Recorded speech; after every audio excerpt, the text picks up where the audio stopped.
warahmatullahi wabarakatuh. Salam sejahtera untuk kita semua. Saudara-saudara, beberapa hari ini kita diramaikan oleh sebuah polemik tentang hilangnya seorang tokoh yang sangat penting dalam sejarah, dalam kamus sejarah yang diterbitkan oleh Kementerian Pendidikan dan Kebudayaan. Tokoh itu adalah Kiai Haji Hashim Asy'ari.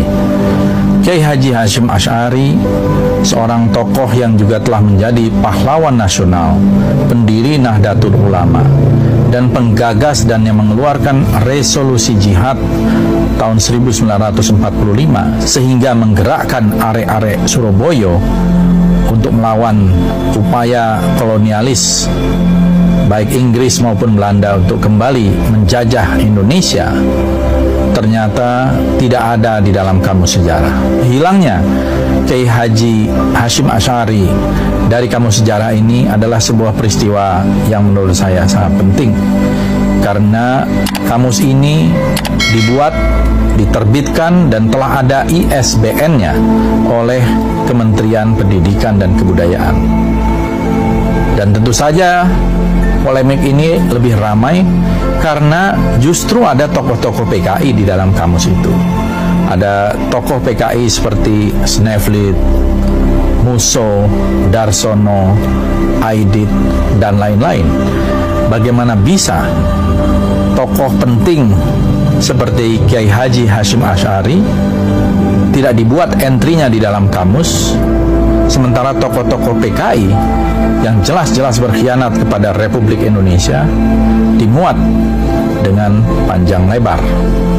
Ada apa dengan Kementerian Pendidikan dan Kebudayaan? Dan ini menurut saya memerlukan satu investigasi yang serius agar sejarah tidak dibolak-balik, agar sejarah tidak dibelokkan. Kita tahu selama ini selalu ada upaya untuk mengembalikan sejarah dengan penuh keraguan, terutama yang terkait dengan komunisme. Sejarah tahun 1948 tentang pemberontakan PKI Musso di Madiun selalu dikatakan sebagai provokasi Hatta atau Red Drive Proposals. Ini adalah akibat Perang Dingin. Begitu juga di tahun 65, mereka yang pro kepada PKI dan pro kepada sejarah versi PKI mengatakan bahwa itu adalah masalah internal Angkatan Darat. Itu bukan kudeta dari PKI. Saudara-saudara, dalih semacam ini adalah sebuah dalih yang bukan baru. Tetapi kita tahu bahwa semua buku kesaksian dan juga pelaku-pelaku ya, yang waktu itu masih hidup, yang kita percayai, dan mereka adalah orang-orang yang pro kepada Republik seperti Muhammad Hatta, menjelaskan peristiwa 48 adalah sebuah kudeta yang didalangi oleh Musso dan kawan-kawan ingin menjadikan Republik Indonesia menjadi negara komunis, bagian dari Soviet ketika itu. Dan ini sebuah pengkhianatan karena mereka menusuk dari belakang ketika kita berjuang berusaha melawan kolonialis Belanda. Tiba-tiba PKI menusuk dari belakang pada saat yang sama. Begitu juga di tahun 65, para jenderal dibantai, dibunuh dengan sadis, disiksa, kemudian mereka dikuburkan di lubang buaya, dan besoknya Saudara Untung membuat pengumuman tentang Dewan Revolusi yang mengangkat dirinya sebagai pemimpin. Dan ini adalah tipikal dari kudeta PKI. Begitu juga Harian Rakyat pada 2 Oktober mengamini apa yang menjadi kudeta tersebut. Upaya pembelokan sejarah atau menghapus jejak sejarah ini sangat berbahaya, apalagi melalui institusi-institusi resmi negara seperti Kementerian Pendidikan dan Kebudayaan. Perlu ada investigasi di dalam Kementerian Pendidikan dan Kebudayaan.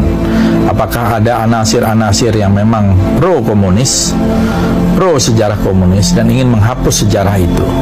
Ini menurut saya sangat berbahaya, karena ini menyangkut masalah masa depan bangsa kita, keutuhan, karena ini menyangkut masalah integritas sosial, budaya, politik kita, dan sudah ada kekuatan-kekuatan hukum yang permanen seperti TAP MPRS nomor 25 tahun 66 dan Undang-Undang nomor 27 tahun 99. Mudah-mudahan pemerintah segera melakukan investigasi terhadap kasus ini, dan mungkin saja ini merupakan fenomena gunung es karena banyak aturan-aturan lain yang ternyata justru meresahkan masyarakat dan menimbulkan satu kegaduhan yang tidak perlu karena ada oknum-oknum yang ingin membelokkan sejarah atau menghapus jejak sejarah dan ingin menempatkan kembali Partai Komunis Indonesia seolah sebagai korban, bukan pelaku kudeta, bukan pelaku pemberontakan.